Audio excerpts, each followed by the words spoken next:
എല്ലാവർക്കും ഈ കുക്കിങ്ങിലേക്ക് സ്വാഗതം. ഇന്ന് ഞാൻ ഉണ്ടാക്കാൻ പോകുന്നത് കോവയ്ക്ക കൊണ്ടുള്ള ഒരു തോരനാണ്. അതിന് ഒരു 300 ഗ്രാം കോവയ്ക്കുണ്ട്. ഞാൻ നീളത്തിലാണ് കട്ട് ചെയ്തേക്കുന്നത് സ്ലൈഡ്സ് ആയിട്ട്. പിന്നെ അതിന് വേണ്ട ഇൻഗ്രീഡിയൻസ് ഒരു സവോള, ഒരു വെളുത്തുള്ളി ഒരു 5-6 പീസ് ഇരിക്കുന്നുണ്ട്. പിന്നെ ഒരു കഷ്ണം ഇഞ്ചി, 2 പച്ചമുളക്, പിന്നെ ഉപ്പ്, മഞ്ഞൾ. ഇതാണ് ഇതിന് വേണ്ട ഇൻഗ്രീഡിയൻസ്. പാൻ ചൂടായിട്ടുണ്ട്. ഞാൻ അതിലേക്ക് 3 ടീസ്പൂൺ എണ്ണയാണ് ഒഴിച്ചേക്കണത്, വെളിച്ചെണ്ണയാണ്. ഇനി അതിലേക്ക് അരിഞ്ഞു വെച്ചിരിക്കുന്ന പച്ചമുളക്, ഇഞ്ചി, വെളുത്തുള്ളി, ഇത് മൂന്നും കൂടെ ഇട്ട് നമുക്ക് വഴറ്റും. ഇത് പകുതി വേഗമാകുമ്പോൾ അരിഞ്ഞു വെച്ചിരിക്കുന്ന സവോള ഇതിലേക്ക് ആഡ് ചെയ്യും.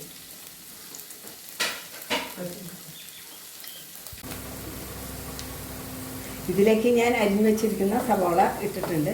ഇത് ഒരു ഹാഫ് കുക്കാകുമ്പോൾ ഇതിലേക്ക് നമുക്ക് മഞ്ഞൾപ്പൊടിയും കുറച്ച് ഉപ്പും കൂടെ ചേർത്ത് കൊടുക്കുക. ഇതിൽ ഈ ചുവന്ന മുളക് കൂടി ഞാൻ ഇടേണ്ടില്ല, കാരണം പച്ചമുളകുണ്ട്. ഇനി ചുവന്ന മുളക് ഇടേണ്ടവർക്ക് ചുവന്ന മുളക് ഇടുക. ഞാൻ വളരെ ചെറിയ ടീസ്പൂൺ എണ്ണയുണ്ട്, അതിനാലാണ് 1 ടീസ്പൂൺ മഞ്ഞൾപ്പൊടി ഇടുന്നത്. അതേമാതിരി ആവശ്യത്തിന് ഉപ്പ്, വേണ്ടവർക്ക് ഉപ്പ് കൂടുതൽ യൂസ് ചെയ്യുക. പിങ്ക് സോൾട്ടാണ് ഉപയോഗിക്കുന്നത്.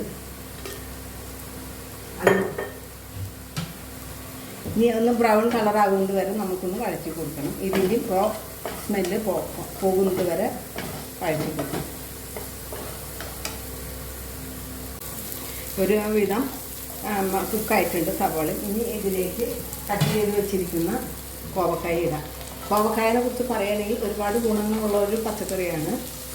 ബ്ലഡ് കൗണ്ട് കൂടാനൊക്കെ ഏറ്റവും നല്ലതാണ്. കുട്ടികൾക്കെല്ലാം കൊടുക്കുന്നത് വളരെ നല്ലൊരു വിധത്തിലാണ്. ഇതിലേക്ക് ഞാൻ വെള്ളം ചേർക്കണില്ല, വെള്ളം ചേർക്കാണ്ട് ആവിയിലാണ് വേണ്ടത് ചെയ്യുന്നത്. ഇനി നല്ല മാതിരി ഇളക്കി കൂട്ടിയിട്ട് നമുക്ക് ഒരു മൂടി വയ്ക്കുക. അതിൻ്റെ ഇടയിൽ ഇടയ്ക്കിടയ്ക്ക് ഇതിങ്ങനെ ഇളക്കി കൊടുക്കണം. ഒരു 2-3 മിനിറ്റ് മതിയാകും വേവാനായിട്ട്, കുക്കായിട്ട്. നമ്മളുടെ കറി റെഡി ആയിക്കൊണ്ടിരിക്കുകയാണ്. ഞാനിത് ഇടയിൽ ഇളക്കി കൊടുത്തിരുന്നു. ഇത് വളരെ ഇനി നമുക്ക് ഗ്യാസ് ഓഫ് ചെയ്യാം. ഞാനിതൊരു സെർവിങ് ബൗളിലേക്ക് പാർക്കുന്നതാണ്.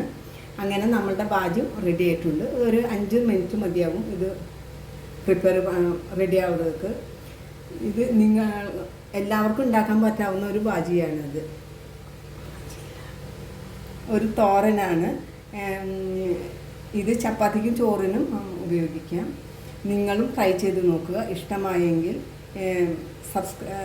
ഷെയർ ചെയ്യാനും ലൈക്ക് ചെയ്യാനും മറക്കരുത്. ഒപ്പം നിങ്ങൾ ഫസ്റ്റ് ടൈമാണ് എന്നോട് ചാനൽ കാണുന്നതെങ്കിൽ സബ്സ്ക്രൈബ് ചെയ്യാനും മറക്കരുത്. Thank you.